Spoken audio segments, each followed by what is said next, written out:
It's the Playhouse Podcast with Kat and JJ. Believe it. I missed everything. Missed the show? What am I going to do? Check out the Daily Podcast. Hey, we all have choices, right? You want to pay off some debt or you want to get your kids everything they want for back to school? Hang on to your first thought on that. It's coming up a little bit later on in the podcast. Here we go. Can you help me?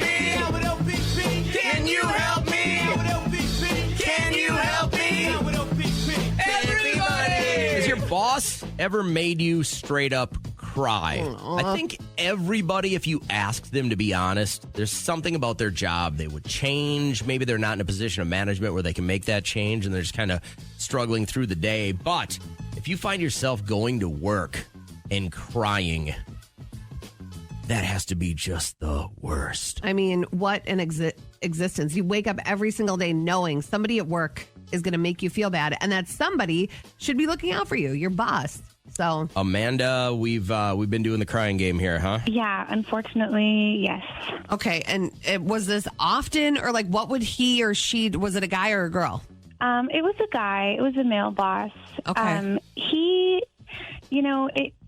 People say that whenever I talk about this, I get a lot of comments like, oh, you need to just toughen up. That's the workplace. Things can be rough. But I am generally a very tough person. Like, it's hard to shake me up. Yeah. But this guy, it was like every single day, he was making comments about my physical appearance. Like, when I would be eating my lunch in the break room, he would come into the break room for no reason, and it seemed like it was just to make comments about my weight. Wow. And this guy was your boss? Yeah, it was extremely unprofessional, and I complained several times, and that was kind of just, the attitude is you got to suck it up. This is the workplace, and It's always like, oh, well, that's like a he said, she said, but I feel like it's beyond he said, she said when I'm, weeping in my car every day before going home. My heart just goes out to you. But some people, and it shouldn't be your place to find another job. Like, this guy should be gone and you not deal with it. But did you at any point try to look for work somewhere else so you could get away from him? Absolutely. I would on my 15-minute breaks and in the bathroom, I'd be scrolling through LinkedIn, trying to find some other connection, just super desperate to get out of that situation. What'd your boss say to you that made you cry, Kat? So I remember this guy named Troy. You know Troy. I do know Troy. So I worked at a morning show in Fargo, and he was he wasn't even my boss, I guess, but he was no, he was PD. But he let me go to a remote, and this was my very first remote ever. I had never done it. I guess a remote is like a live broadcast. Yeah. Like when we go to a car dealership or a grocery store and we're kind of broadcasting live from there. So I was at a salon, and the woman she was very talkative, and he was playing my breaks live. Like, I called in and he would play them live over the phone, and must have said to her, and he heard, go ahead and just say whatever you want to say, which meant talk forever or whatever. And he was so mad that I got back to the studio, and he just reamed me in front of all of my coworkers. And it was so embarrassing. And I just stone face got in my car and just bawled. I was 20 and I just bawled my eyes out. As you're listening to that, if you're kind of wondering what's going on behind the scenes, what happens is we go to a place, and right now, the way the technology works is we'll call back to the studio, and we'll usually pre-record it just in case. What happens is every once in a while you do a nightclub gig, and if you were doing them live, I remember when I was working in Minneapolis, we would do these live all the time, and I'd run into the bathroom and do them. And somebody, because that was the most quiet, because you couldn't hear yourself. Yeah. And all of a sudden somebody would start yelling and cussing. So if you did it live, I mean, you were looking at a $200,000 fine. So recording from there makes it sound more polished, and that's what you want as a business owner, to have somebody out. You want it to sound the best. And it's supposed to be about 60 seconds. So if your client starts rambling and you get to that 2-minute mark, then all of a sudden, you're missing out on other stuff that should be on the radio. So obviously you went to your car, you bawled a whole bunch. Kim, what happened? What made you cry at work? Well, for 2 years, I lived with this man at work that was just under me. And I had more experience than him, and he quickly moved up the ladder And he was such a nice person before, and then once he got that higher position, Oh, no. he was belittling, and he would make remarks about old elderly people. He wanted a perfect. Oh, your phone Tim, is Kim, your not phone good. is breaking up really, really bad. I can. There's probably not much you can do about it. You're on the road, right? No, actually, Oh. I'm sitting in my car. Okay, Pulled it's a little over. bit better now. Okay, so he would belittle you, and then what else happened? He would belittle all the elderly people, all of the heavy set people. He would just be nasty. So I went ahead and started recording some of these conversations and time and had access to video at where I worked. Yeah. And I listened to Kat just now say hostile environment, and if you have that information, you can go and, I sent all of this to corporate, and I went and talked to an attorney. My big mistake, I feel, is I talked to male attorneys, and most of everybody was in corporate were males. And the one female that I talked to, I felt like she really didn't have a backbone. And I was very good at what I did. I tried to get management, a management position. All of the other managers in the department wrote letters of recommendation for me, and he got the position. I wonder what With happened no with that experience. flip with him where he was really nice and then all of a sudden he wasn't. Maybe he just got that power and it went Yeah. to his head. But really, now I understand why people will record something and then post it on social media. Maybe they have exhausted everything and they're like, fine, you're not going to do anything about it. I'm going to show how terrible it is to work here. And that is how I will get you to listen. I wouldn't try that first. I wouldn't do social media first ever. But I get why people would do that. How long did you end up sticking it out there, Kim, after all this happened? Oh, I want to say probably another year and a half. You got to pay the rent, right? That close. I was that close to doing social media. Yeah, I But bet. because there was minors involved, I just couldn't. And so instead, I went to their parents and told them what was going on. And to this day, 3 years later, he's still a manager. Oh, he's still there. He's still working there. That's bananas. What a bummer. Well, I appreciate you not saying his name or where you work. That's big of you. Yeah. We'd get in trouble. Yeah, and I hope things are better right now, other than your cell phone coverage. So I hope you have a great morning. Take care. As kids start getting ready to go back to school, we all get in that mind frame of, remember going back, you had your outfit all laid out, you had those new clothes, you had your pencil box completely perfectly organized so that Yep. you could be the most efficient student you could be. I remember, did you guys ever do pencil fights? No. So I don't know what that is. This was a big thing when I was maybe in like 5th grade.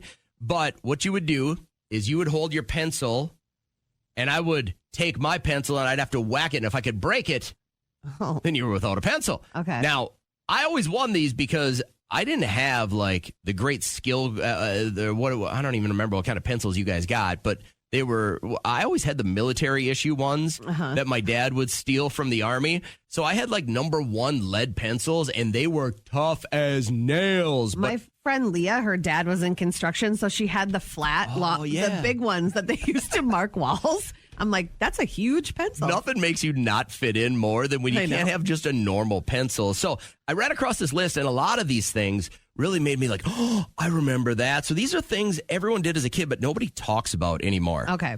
Like freaking out after you swallowed a watermelon seed, thinking there was going to be a watermelon in your belly within 3 weeks. Yeah. And it was always an educated, like, adult that told you that lie. And I wonder why. What harm does it do? You're not going to grow a watermelon.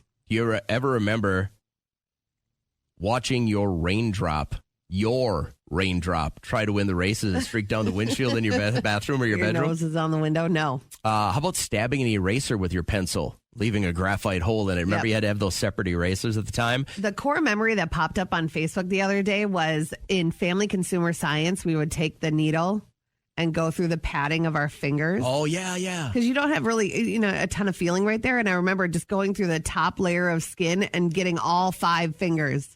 And then you were like hardcore. You could get all in one needle? No, Oh, you different do. needles. 5 different needles, yeah. Remember believing that gum would stay in your stomach for 7 years? Yeah.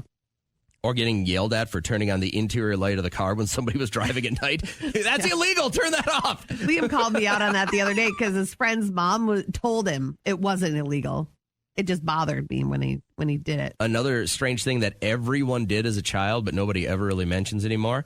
If I was to give you a piece of paper right now, a blank piece of paper, where would the sun go?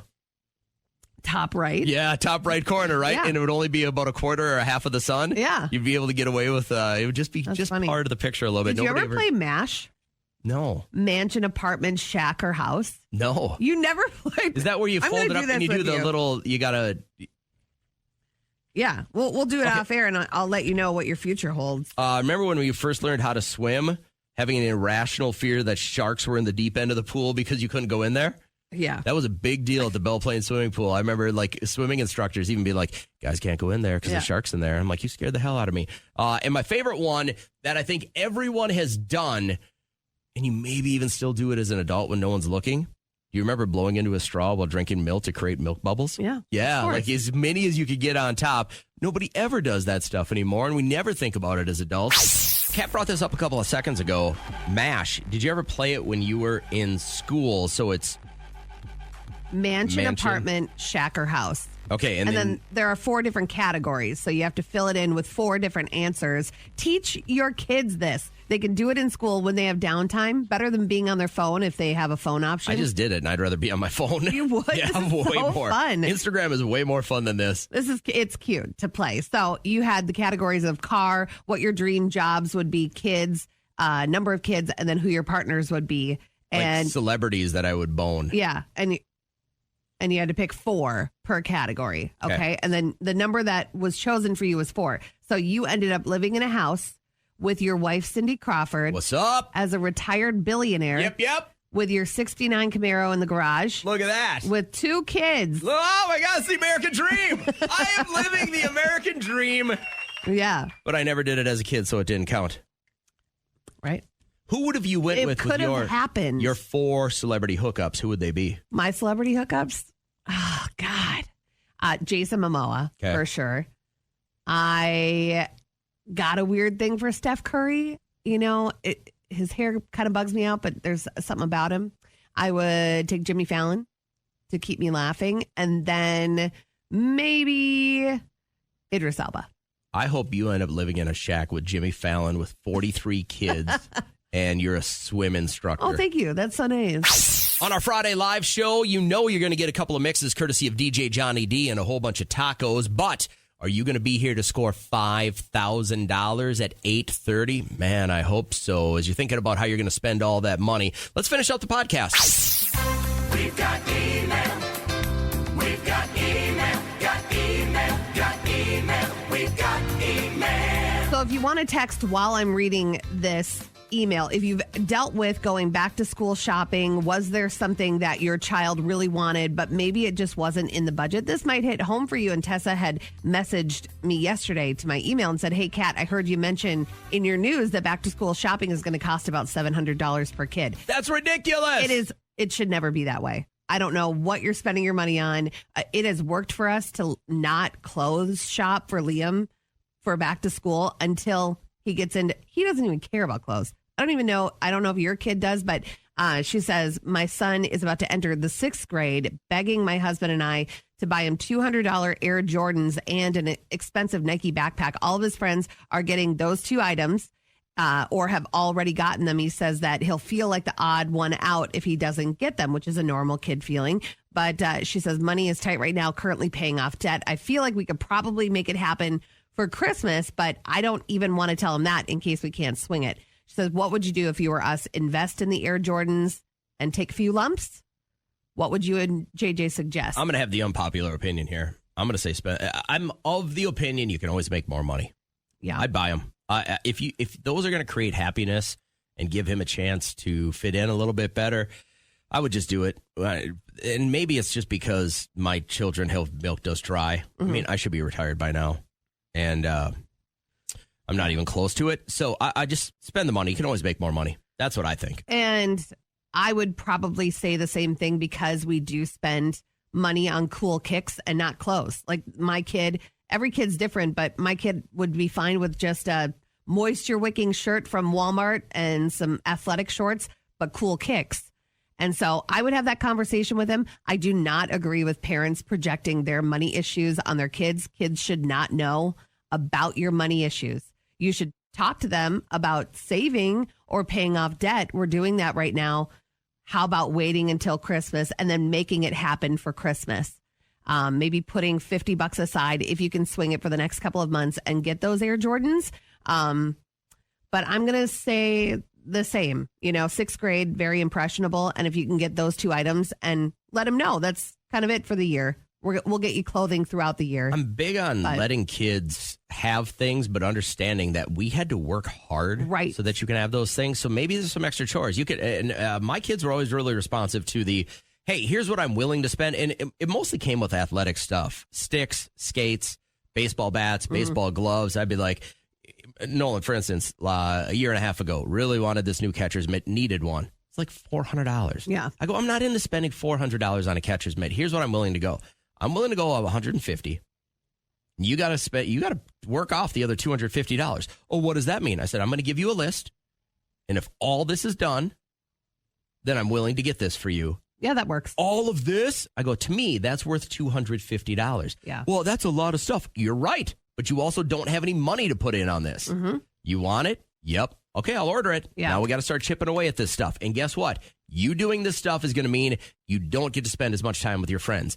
And you don't get to do this. Or you don't just get to sleep in till noon during the summer. Right. Or you don't get to sit on your phone for an hour at night. Because when I notice there's still stuff on the list. You got to chip away at it. Yeah, I'm a big believer in what are you going to do for me? You want, $10 in Fortnite cash? Go sweep the garage, And Liam is under the understanding. So, Tessa, I'm going to say bite the bullet and get the shoes. Both of us are saying that because it's a big deal to your child, and make it happen. Whatever you have to do. Sometimes if you look at what you spend money on, there's a lot of stuff you don't have to spend money on. I'm betting you get an expensive coffee a couple of times a week. I'm betting you probably buy nice sheets. Or now, garage sale season, girl. You could make that $200 in a weekend if you want to clear out your house. Plus, then you'll have a cleared out house. Have your child help you with the sale. And I just don't want people in my house. Well, her child, but sometimes you got to do what you got to do to make stuff happen for your kids. So, and then you'll have a cleaned out house. So a twofer. Oh, you really like garage sales, don't you? I love purging, but I do love garage sales. Bingo! How fun! Last week, someone lost an eye at bingo. Bingo! Bingo what bingo? Bingo! Bingo! All right, phones are on hold, so you can't call yet. You have to hear both of us out. And you get the bingo this morning.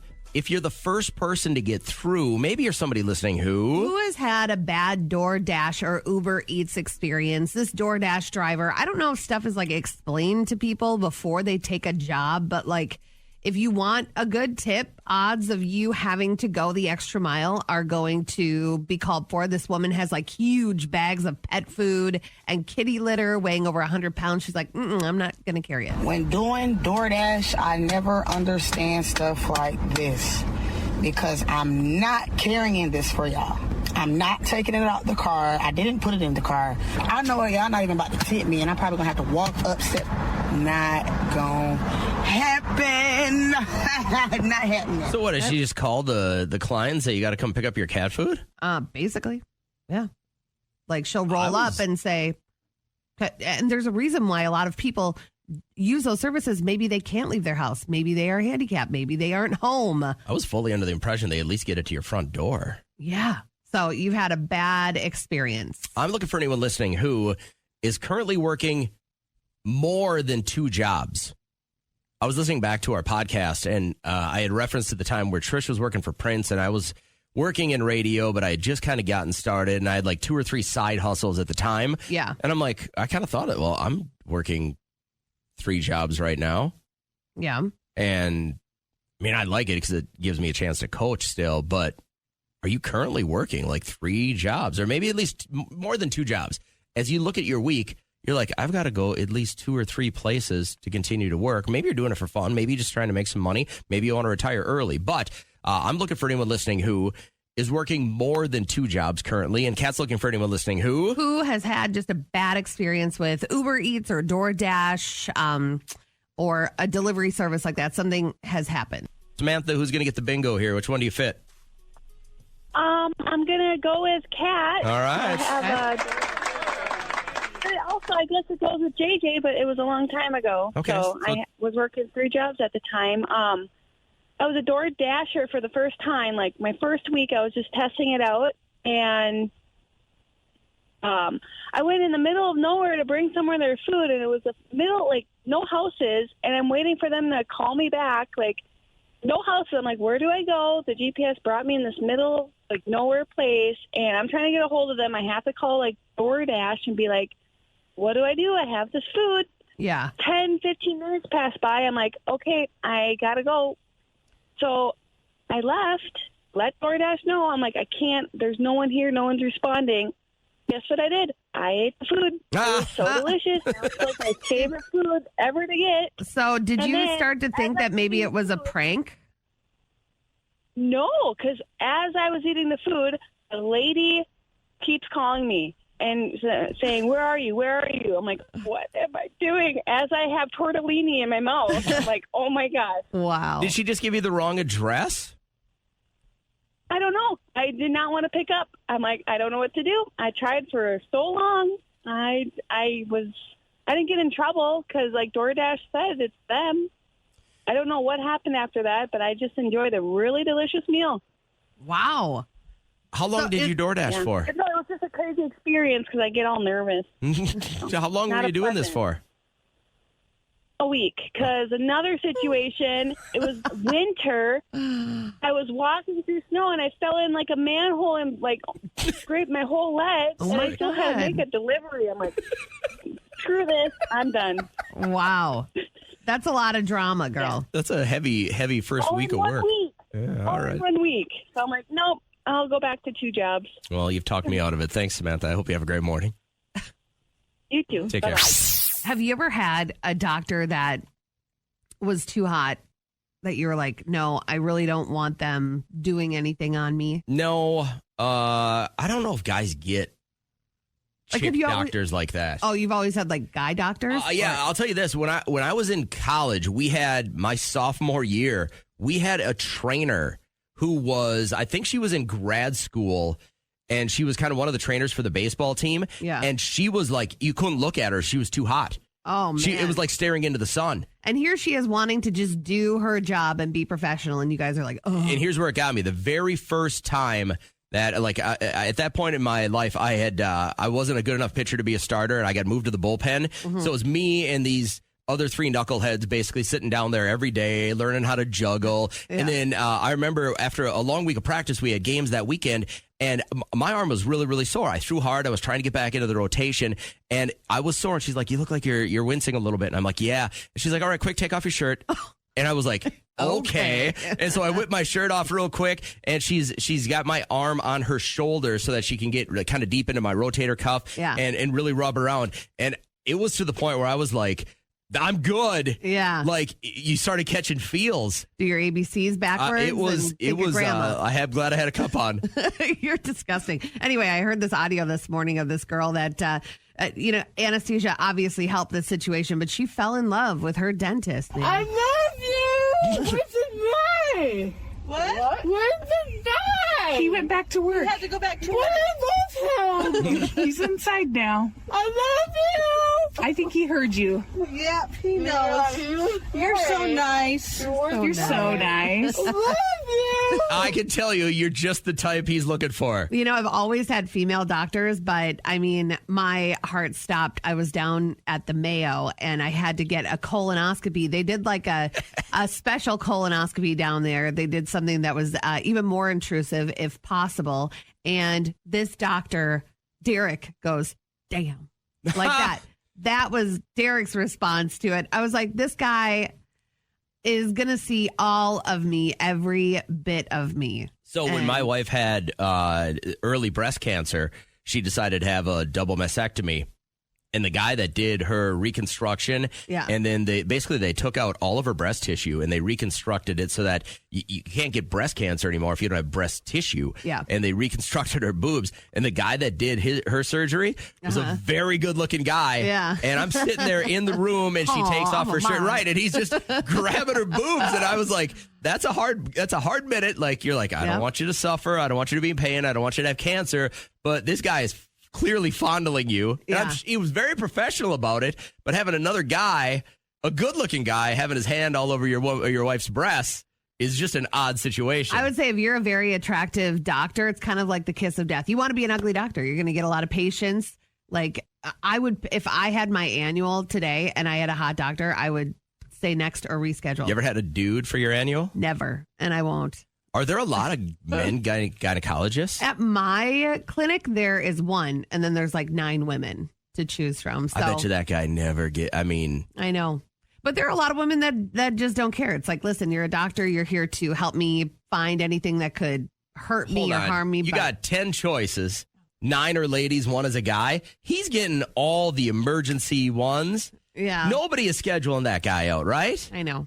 I feel really bad about it because I know that like most women were comfortable with a female, but then you take it up a notch if you're hot. Real quick, if you're listening right now and you're a lady, I just want you to text. I won't say your name on the radio or anything, but do you have a dude gynecologist? Mm. And you're happy with it, really? Yeah. Mm-hmm. And she has no problem going into this guy every time. She is. He has been her family doctor since she was a teen. So family doctor or gynecologist? Well, he's a gynecologist, but so maybe when she was 17 is when she started seeing him, and she's 35. So for the better part of 20 years, when she goes in for her annual, she gets up in the stirrups. And the dude walks in and says, "Hi, Emma." Yeah. Well, it's like super. I mean, she raves about him. He makes her feel so comfortable, and I'm sure he does. Guy I bet he does. Okay. But seriously, if you're a lady and you got a guy, when you're in your most vulnerable position, you're okay with this? I mean, I'm sure he's an amazing doctor, and I'm not doubting any male gynecologist. I just know that as a dude, when I got to drop my pants, I am and I've had one female when my doctor had COVID. And he wasn't there. And they're like, well, you'll be in with Dr. Rothstein or whatever. I'm like, okay, no problem. And then all of a sudden she comes in and I'm like, whoa. Like knowing that in 15 minutes, I got to drop my pants right there. It's just weird, right? Well, Kim said her male doctor has won awards. So I'm sure he has. I guess you want to be with the best of the best. I would assume that if they get their doctorate, they're very professional and they're very great, but there's a comfort level there. But then they say crap like, you've seen him. You've seen him. Don't bring that to me. I don't want to know that. All this amazing summer gear that we've compiled in our prize closet has got to be given away. So we're going to play a little radio rock, paper, scissors. It's our attempt to make it easy on you. Now, it's Sarah with an A or Sarah with an H? S-A-R-A. S-A-R-A, no H. Okay, so with an H. Okay, Hello, good. my name is Sarah. Good. That's Sarah with the H. Let's go. Too bad if you don't like it, because haters gonna hate. All right, Sarah, what do you got going on this morning? What are you doing? Nothing much. Just hanging out? All right, good talk. The game is pretty simple. Everybody knows rock, paper, scissors. We've all been playing it since we were little kids. I'm just going to go 1, 2, 3, shoot, and then you throw down either a rock, some paper, or scissors. Okay. Kat will do the same, and if you win 2 out of 3, then we roll. Sarah, you got to turn down that radio. You're hearing everything that happened 15 seconds ago. Oh. Yeah. Yep, just shut it off. There you go. There you go. All right. So again, you just throw down rock, paper. Nope, you got to shut it off, hon. Pretty simple. Everybody knows rock, paper, scissors. We all been playing it since we were little. Yes. Shut your radio off, You Sarah. got to turn your radio down. Yeah, you need to throw down either a rock, some paper, or scissors. Kat will do the same. And if you win 2 out Hey, of 3, Sarah? then we roll. What? Oh, You got to shut your radio off, honey. All right. Okay. Okay. All right. And So here we go. Oh. You just throw down rock, paper. Yeah, shut it off. Sarah, What? you have to shut your radio off. Oh. I'm on my phone. Yep, but there's a radio on in the where are you background. hearing audio from 15 seconds ago? Oh, I'm calling on my cell phone. Yep. Oh, you're not calling on your radio? Do you have the radio on right now? Yes. Okay, can you shut that off so we can play? Because we keep hearing ourselves. Oh, There you go. How do I turn myself off? No, turn the radio off. Uh-oh. I don't hear us anymore, actually, so we could probably play. We should proceed? Let's just do it. Okay, Sarah, a simple enough game. What we're going to do is I'm going to say 1, 2, 3, shoot, and then you throw down either rock, paper, or scissors. And if you can beat Kat 2 out of 3 times, then clearly you deserve all the goodies that we have waiting for you. You ready to play? Yes. All right. 1, 2, 3, shoot. Rock. Scissors. Oh, dang it. No. All right. Sarah, I'm going to try and help you out here a little bit. How about we reverse it? There's a considerable delay between what Kat says and what you hear. So if you just take a deep breath, you'll kind of hear her say what she says first, and then you can counter with something that's going to win. So just take a deep breath, and then you can win. Oh. All right, here we go. Second round. Okay. 1, 2, 3, shoot. Paper. Rock. No. But that's okay. Here, we're going to flip it around. I'm going to play Sarah, okay? Let's try it one more No, time. I'm going to play Sarah. Here we go. You ready? 1, 2, 3, shoot. Throw, Sarah. Rock. Scissors. Oh, hey, great job. Yay. All right. One more for the Dang win. it. Okay. This one for the win. Okay. Sarah versus Kat. Okay. 1, 2, 3, shoot. Throw, Sarah. Rock. Rock. Scissors. Yeah. Oh, my God. Great job. Way to go, Sarah. Yay. Sarah, That was you beat amazing. me. Great job. Fantastic. If I asked you the question, what would be your first response to what's your biggest tip for happiness, Kat? I would say, and I've been doing it more and more, is to just take the days a little bit slower. You know how they say like years go by, feels like days go by so long, but years go by so fast, you know? I'm starting to try to slow down time a little bit. What does that mean? Just kind of embracing what we're doing at the time, like not looking at my watch, like how long have we been fishing, you know? Like how long can we fish is maybe what I tell myself a little bit more. Roll your eyes again. No, and I was you won't thinking. have No, any. I wasn't rolling my eyes. I was actually thinking about what you were saying. Maybe I one of your apologize. tips for happiness should be to not fly off the freaking handle so fast and turn to violence. You've done this You to immediately me. turn to violence, which should it probably inhibits your happiness a little bit. Anyway, experts were talking about tips for happiness, Jesus. and one of them being that you should have little mementos around your house that are cute, like you enjoy having them in your space, but they remind you of somebody that you love. Maybe it was a picture or something that they gave you. Bree, I appreciate you holding. What's our secret to happiness? Gratitude. Just being thankful. Do you try to do that like at the end of the day, like all the things that you can go over in your mind that you should be thankful for, or when do you do that? Yeah, or even like just waking up and instead of being like, oh, I have to go to work, it's I get to go to work. I get to drive a car, and just being grateful for even the little things, the air I breathe. I think it helps a lot. You just made that video. Steve Gutenberg just made that video of like, oh, I get to go to my job. A lot of people, well, they could get a job, but like I get to eat something out of my refrigerator. Some people don't have that luxury. Let's try it here real quick. Kat, say, I'm grateful for Bree. I'm grateful for listeners like Bree. I'm grateful for listeners like Bree. Did that do anything for you? Yes. Nothing for me. I got nothing out of that. I love you, Bree. I'm grateful for you too as well.